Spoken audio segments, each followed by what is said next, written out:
back. In this tutorial, I am going to add a library called Volley.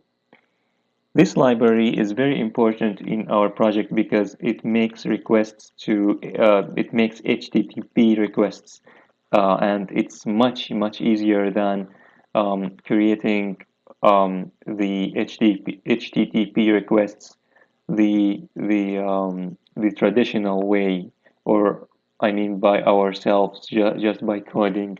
It's going to take a lot of time, and we might run into a lot of errors.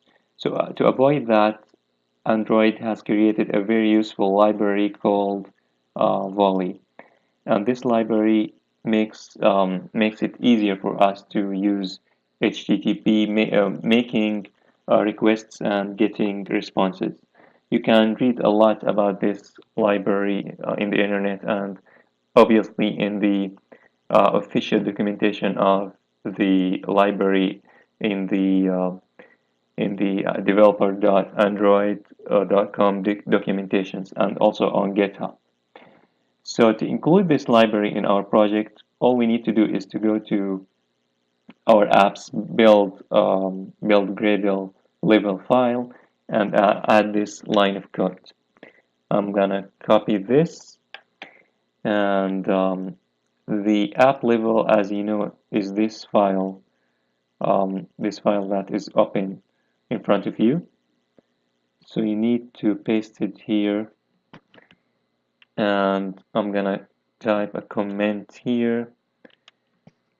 This comment is actually makes it easier for me to know what kind of library and which library is it. So it's Volley. I'm gonna just type Volley library. So after you do this, all you need to do is to hit sync now. It's gonna take some time, so I'm gonna pause. So now it has finished loading and I have no errors.